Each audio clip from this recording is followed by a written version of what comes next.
नमो अरिहंताणं नमो सिद्धाणं नमो आयर्याणं नमो वज्रायाणं नमो लोये सव्यसागुणं। बोलो पंच परमेष्ठी भगवंतों की जय। शासन नायक भगवान महावीर स्वामी की, मूल नायक देवादिदेव 1008 श्री चंद्रप्र भगवान की, सिद्ध चक्र महामंडल विधान की, परम पूज्य आचार्य गुरुवर श्री विद्यासागर जी महाराज की, पूज मुनि श्री अजित सागर जी महाराज की, समस्त मुनि शंख की। उधर से है आज आप भगवान की पूजन कर रहे हो, किस कर्म के उदय से कर रहे हो, है ना। ये सारा का सारा श्रेय अगर जा रहा है तो तुम्हारे अतीत कैसा था, तुम्हारा अतीत जो बीत चुका वो अच्छा था, उसका परिणाम है कि आज तुम्हारा वर्तमान कैसा है, अच्छा है। आप त्रिकालदर्शी बन रहे हो। आप देखिए कहीं नहीं कहीं आपकी सत्ता में पुण्य कर्म था, उसके परिणाम फलस्वरूप आपको ये मनुष्य पर्याय उत्तम कुल, उत्तम चेत, उत्तम कुल और उत्तम संगति सब कुछ मिल गई। और ऐसे सिद्ध चक्र विधान आदि करने का शुभ अवसर यहीं पर मिलता है। लंदन अमेरिका वालों से पूछो तो भैया वे कहते हैं वहां से यहाँ आना पड़ता है सिद्ध चक्र की आराधना करने के लिए। वहां ऐसा माहौल नहीं मिलता। ये कहलाता है क्षेत्र का प्रभाव। देखिए बड़े बड़े विश्व, कहना चाहिए कि यहाँ पर देखे जाएंगे तो बड़े बड़े महानगरों में, देशों में धन तो हर जगह मिल जाता है पर धर्म हर जगह नहीं मिलता। धर्मात्मा का संयोग हर जगह नहीं मिलता। एक भारत एक ऐसा देश है जहां धन भी भरपूर है, धर्म भी भरपूर है और धर्मात्माओं की भी कोई कमी नहीं है। जहां जाओ संतों का समागम। लोगों ने आकर के कहा था कि मैंने सुना है सिकंदर जब भारत पे आक्रमण करने आया वो अपनी माँ से आशीर्वाद लेने गया और माँ से आशीर्वाद लेने गया। बताओ माँ मैं भारत पर विजय करने जा रहा हूं, वहां से तुम्हारे लिए कोई चीज चाहिए, कोई आवश्यकता है? तो माँ कहती है बेटा मैंने सुना है भारत रत्नों का भंडार तो है ही, सोने का भंडार तो है ही, लेकिन वहां सुना है कि भारत में जो संतों की परंपरा है वो अद्वितीय परंपरा है। भारत के एक संत को लेकर के आना तब मैं जानूंगा तुमको मेरे लिए कुछ चीज लेकर के आया। भारत के संत और उसी का परिणाम अपने यहाँ एक कल्याणमुखी की कथा सुनना। उसमें लिखा है सिकंदर उनके पास गया, उनसे निवेदन किया कि मेरी माँ ने कहा है अगर लाना है तो कोई एक संत को लेकर के आना। मैं आपको जो चाहो, तुम्हें क्या चाहिए, सोना चाहिए, चांदी चाहिए, जो चाहिए तुम्हें वो लाओ, सब कुछ देने के तैयार, लेकिन मेरी माँ की पूरी इच्छा करना है। संत ने कहा भाई मैं तुम्हारे सोना चांदी का भूखा तो नहीं हूं, पर तेरी माँ की इच्छा है। और उस समय वो सामान्य वितरागी संत ना होकर के अपने यहाँ जैसे कहते ना वस्त्रधारी हमारे ब्रह्मचारियों जैसे जो धर्म के आचरण को करने वाले ऐसे ही संत होंगे। और उन्होंने कहा कि ठीक है देखते हैं तुम्हारी माँ की इच्छा क्या है। और उन्होंने उसके बारे में ऐसी कथा प्रसंग मिलती है कि जाने को तैयार हुए, पर हुआ ये कि रास्ते में जाते जाते सिकंदर घर तक पहुंच नहीं पाया और रास्ते में उसका क्या हो गया भाई, बीमार हो गया, इतना बीमार हो गया, इतना बीमार हो गया कि अपने घर तक नहीं पहुंच पाया, अपनी माँ को देख नहीं पाया। वो कहता है कि कोई मेरे जितने चाहो सोना ले लो, चांदी ले लो, पर मुझे बस थोड़े समय के लिए थोड़ा सा जीवन दे दो, मैं अपनी अंतिम समय अपनी माँ के पास पहुंच जाऊंगा। बंधुओं, आज तक हर कोई किसी पर विजय प्राप्त कर सकता है, मृत्यु पर विजय प्राप्त करने वाले तो बिरले ही होते हैं। विज्ञानी होते हैं जो अपने अंदर की श्वासों को अपने अनुसार विजय प्राप्त करने जिसे अपन कहते हैं, लेकिन वो नहीं कर पाया, आखिर पहुंच नहीं पाया। लूट तो लिया पर लूटा हुआ धन अपने घर पर ले नहीं जा पाया। बस वही विचार है। यही आप लोग सोचना, आपका भूत अच्छा था, वर्तमान अच्छा है, वो वर्तमान अच्छा है तो आने वाला समय भी तुम्हारा बहुत अच्छा है, इसलिए अच्छे को अच्छा बनाते चलो। वही है भूत, भावित और संभावित। संभावित का तो भविष्य, सब कुछ झिलमिला रहा है किसमें? तुम्हारे जीवन दर्पण में।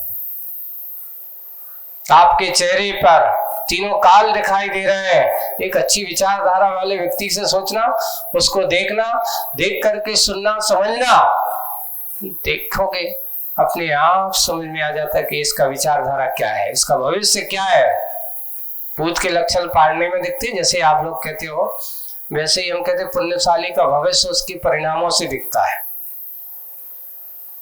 अगर तुम्हारे अंदर पुण्य है तो उसका परिणाम अपने आप देखने को मिलता है। क्या होता है? वही है, झिलमिला तैर रहा है, दिख रहा है। आस्था की आंखों से देखने से, आस्था की आंख से देखिए। बोल चाल की भाषा में, जो बोल चाल की भाषा है ना, बोल चाल की भाषा में इस सूत्र का भावानुवाद प्रस्तुत है। आचार्य ने लिखा, उत्पाद व्यय युक्तम ध्रुव युक्तम सत। बोल चाल की भाषा में क्या है? आचार्य ने उसको आना जाना लगा हुआ है। उत्पाद आना, व्यय जाना, किसमें लगा हुआ है? ध्रुव, जीव का इस जाना लगा हुआ है। इस जीव का संसार में आना जाना लगा हुआ है। आना यानी जनन उत्पाद है, जाना यानी मरण व्यय है, लगा हुआ है यानी स्थिर द्रव्य है, और है यानी चिर सत। यही सत्य है, यही तथ्य है। आप ये सोचना, कब से आ रहे हैं, कब तक जाएंगे, कब तक हम ऐसे भटकते रहेंगे 84 के चक्कर में। 84 के चक्कर है क्या होता है? 84 लाख योनियां होती है जीव को भ्रमण, संसार की भ्रमण करने की। आप कितनी बार कौन कौन सी योनि में गए हो पता है?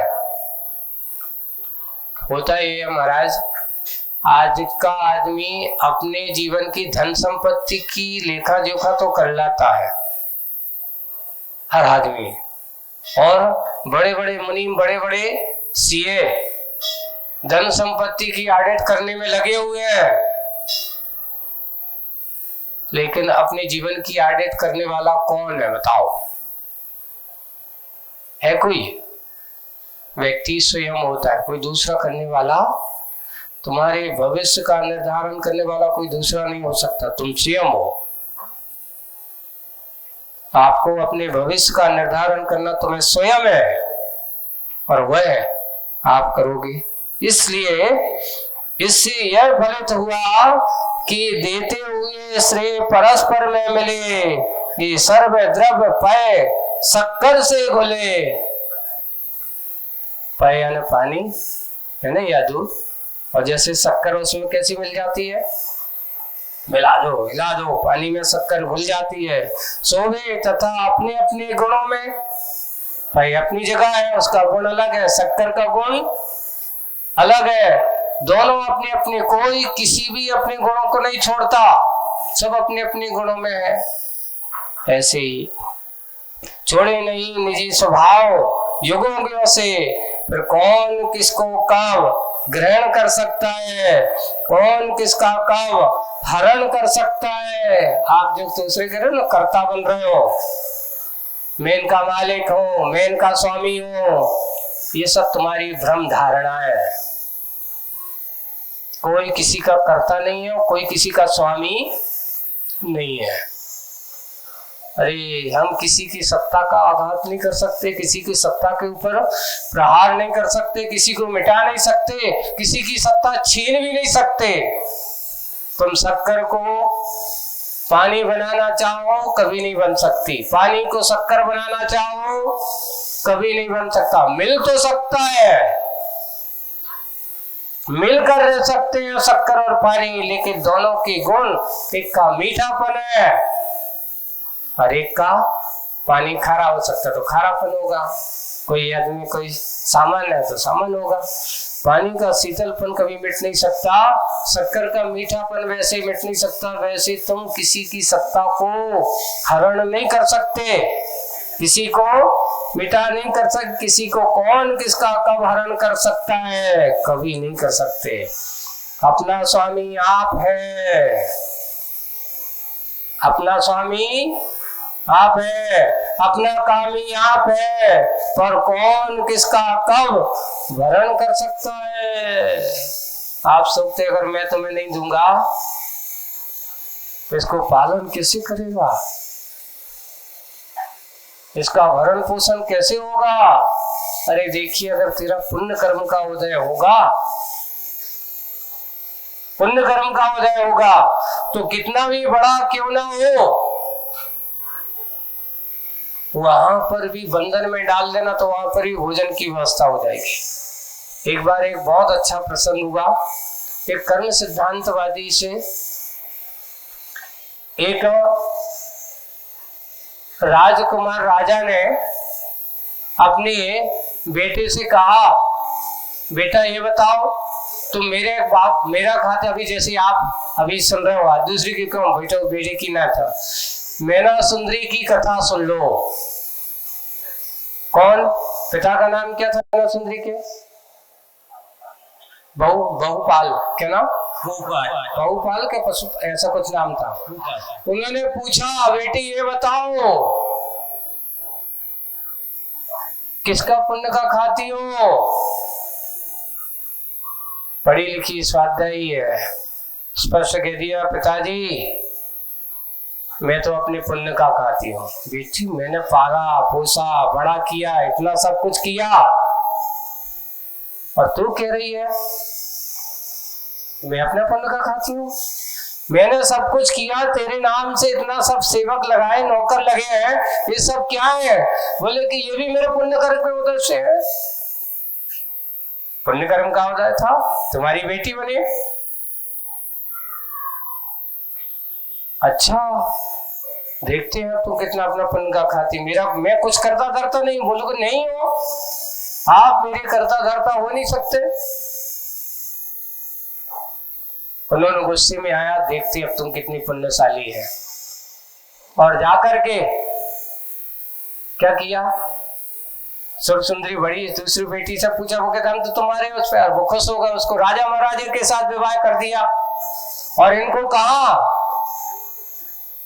एक कोटि भट्ट श्रीपाल जो असाता कर्म के उदय से कुष्ठ रोग से ग्रसित हो गए, और ऐसे कोटि भट्ट श्रीपाल को उन्होंने जाकर के विवाह दिया। वो भी स्वीकार करती, ये भी मेरे पुण्य कर्म का पाप कर्म का उदय होगा, ऐसा होगा। और उसने बड़े भक्ति भाव से पिताजी की इस बात को भी स्वीकार किया, और स्वीकार करके उसने अपने पुण्य का प्रभाव दिखाया और सिद्ध चक्र की महिमा को रचाया, और जाकर के कोटि भट्ट श्रीपाल को कामदेव जैसा रूप बनाया। ये किसके प्रभाव से? सच्चे आस्था वाला। अभी आप लोग एक ध्यान रखना, मैना सुंदरी की कथा, ये प्रसंग है, जो आप लोगों के सामने आता है वो आप लोगों को ये शिक्षा, ये प्रेरणा देता है कि कभी भी असाता कर्म के उदय में अपना धैर्य नहीं खोना चाहिए। अगर आप अपना धैर्य खोते हो, अपने अंदर के परिणाम में असंकलितता लाते हो, तो और वो असाता कर्म आपको 4 गुना बन करके सामने आता है। अगर हम ऐसे समय में थोड़ा सा समता परिणामी हो, मेरा सुंदरी के साथ धैर्यशाली हो, पिता को उसने जवाब दे दिया और आखिर उसने अपनी भक्ति गुरु महाराज के चरणों में पहुंच करके किया, भगवान ऐसा क्या है, कोई बात नहीं बेटी, तुम तो जाओ और सिद्धों की आराधना करो, अच्छे अष्टांग का परम सिद्ध चक्र विधान करो। और उसका प्रभाव हुआ कि कोटि भट्ट श्रीपाद, जिसको करोड़ों हस्ती की शक्ति थी, इसलिए उसका नाम कोटि भट्ट है। इतनी शक्तिशाला हुए श्रीपाल का कुष्ठ रोग दूर हो गया और कामदेव जैसे रूप का धारण करने वाला, कामदेव के रूप में श्रीपाल का वर्णन मिलता है। ऐसे ही अपने कर्म का किसका कब कौन करण हो सकता है, कोई किसी का कर्ता भरता नहीं हो सकता, भरण कर सकता है, फिर भी खेद है। ग्रहण संग्रहण का भाव होता है, सो भावानुगामी पाप है।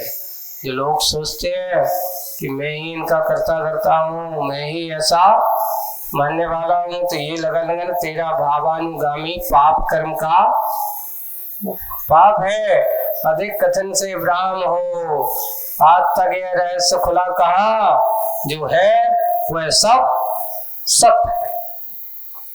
जो है यहाँ पर वो सब क्या है, सत है। स्वभाव से सुधरता है, स्वपन स्वपन स्वपन। अपने अंदर के स्वभाव को सुधारो, आपका स्वापन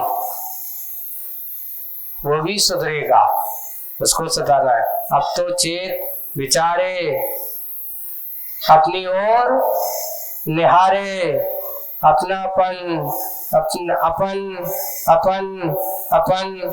यहाँ चल रही है केवल तपन तपन और तपन। इस तपन से अपने आप को दूर रखना है।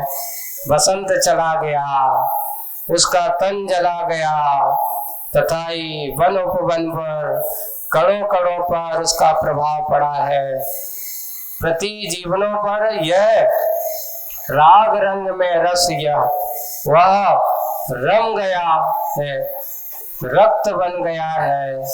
रूप पर, गंध पर, रस पर परिणाम जो हुआ, परस्पर परत पर परत गहरा लेप चढ़ गया है। ऐसे ही तुम्हारे कर्म की संबंध है, एक के बाद एक।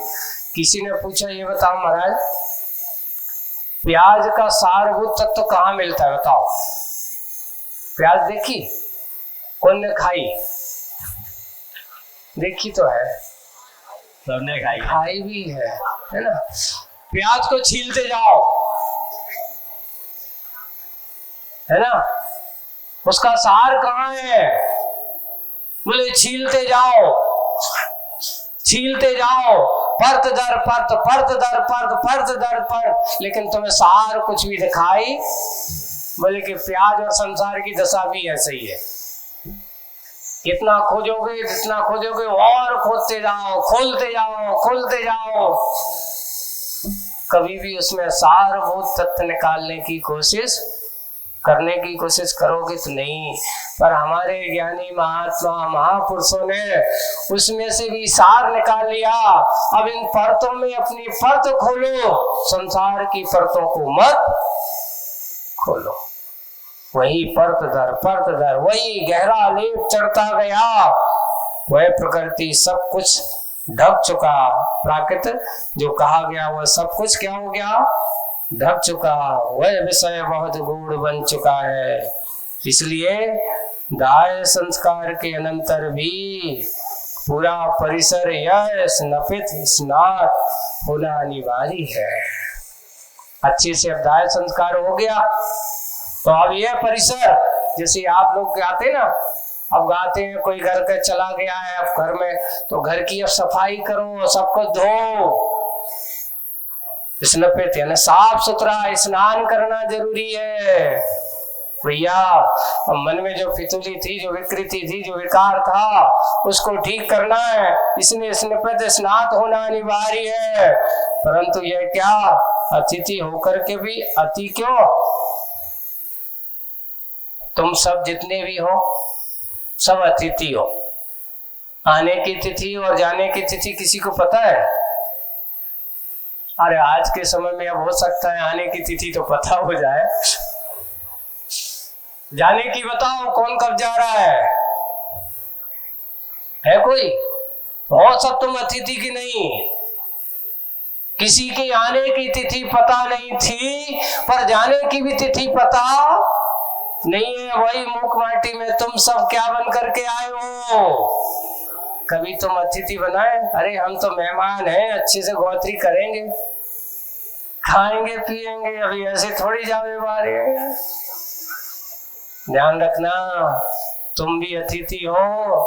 एक वो अतिथि जिनकी आने की तिथि नहीं और जाने की भी कोई इसको लगाइए। परंतु ये क्या, अतिथि होकर के भी अति क्यों? ये जोड़ने में लगे हो, कसायों में लगे हो, राग देश में लगे हो। तुम सोचते हो कि मैं दूसरों को दबा रहा हूं, तुम दब रहे हो, कोई तुम्हें नहीं दबा नहीं रहा है। कसाय करने वाला व्यक्ति सोचता है कि मैंने अपना प्रभाव दिखा दिया, सामने वाला डर गया। वो सोचता है कि मैं बड़ा हो गया। पर बंधु ध्यान रखना, तुम बड़े नहीं, तुम छोटे हो गए। क्यों? कसाय करने वाला कभी बड़ा हो ही नहीं सकता। कसाय निष्कसाय परिणाम वाला ही बड़ा होता है और बड़े बनने का कार्य होता है। इसलिए आय नहीं होती नहीं सही, वैसे भी कोई चिंता नहीं, परंतु अव्यय महाभयंकर है। भविष्य भला नहीं दिखता, अब भाग्य का भाल ध्रुविल है। आपके भाग्य में क्या है? अगर तुमने वर्तमान के दुर्भाग्य को जगा करके जीवन जिया तो तुम्हारा भाग्य भी भविष्य भी दुर्भाग्य में परिवर्तित होने वाला है। इसलिए अगर में डुलती सी बादल दलों की बहुलता, अकाल में काल का दर्शन क्यों? यूं कही निखिल को, यानी पूरे विश्व को। निखिल का अर्थ क्या है? सबको, पूरा, समस्त को, समष्टि को। कैसे? यूं कही निखिल को एक कवल बना, एक ही बार में विकराल गाल में डला, बिना चबाए साबुत निगलना चाहती है ये सारी की सारी प्रकृति। आप उस काल के गाल में जाना चाहते हो, समाना चाहते हो? जाग जाओ, होश में आ जाओ। कल किसने देखा? और ऐसे ही प्रकृति का चित्रण करते हुए आज मूक माटी का दूसरा खंड भी पूरा हो गया। आप सब खंडों के बारे में करते हुए आज के इस मूक माटी के प्रसंगों को भी हमने सुन लिया, समझ लिया, और समझ करके आने वाले समय पर भी और ऐसे ही करते चले जाएंगे। इतना ही करते हुए विराम लेते हैं। आगामी समय भी आप लोगों को आने वाला है। सिद्ध चक्र विधान यहाँ हो रहा है और इसके बाद एक और सिद्ध चक्र कहाँ पर होने वाला है? मोराजी में भी होगा। और फिर बाद में उदासीन आश्रम। ये तो अक्टूबर का महीना सिद्ध चक्र आराधना का महीना है ना? और ऐसा ही सिद्ध चक्र विधान है, विधान मंडल का कार्य है। उसके बाद फिर पंच कल्याणकों का दौर भी है। सबसे पहले वर्तमान कॉलोनी का, एक और अभी आने वाले समय पे आप लोगों को एक यहाँ वाले भी सुन लेना। माता पिता जो बनने वाले हैं इनके लिए फॉर्म भरने के लिए कहा है। यहाँ विद्यासागर नगर वाले और अपने वर्धमान कॉलोनी वाले तो जो भी फॉर्म है वो भरे, ले ले। जैसे कि वर्धमान कॉलोनी के हमारे अरुण पत्ता वालों के पास है फॉर्म, और यहाँ के हमारे पड़ेले जी, क्या नाम अपने, अशोक जी पड़ेले, उनके पास है। फॉर्म भरना है और फॉर्म भर के दोनों को हमारे पास आने, फॉर्म जमा करके। वो तो नहीं जमा करना है, अकेले मत आना हो। आना कैसे आना, जोड़ी से आना। देखे तो कैसे माता पिता बनना है भाई, सामान्य बात थोड़ी है। तो फॉर्म भरो और जोड़ी के साथ कहाँ आओ, हमारे पास आओ, बैठेंगे, देखें, आज जमा करें और बस आगे की बात और होगी। आज बस इतना ही। आज ये मुखवाटी का द्वितीय खंड भी यहाँ पूरा होगा, आगे की बात और करेंगे। एक और बात है, वो आज नहीं, कल हो करेंगे। आज इतना ही। बोलिए परम पूज्य आचार्य गुरुवर श्री विद्यासागर जी महाराज। पूज्य अजित सागर जी महाराज।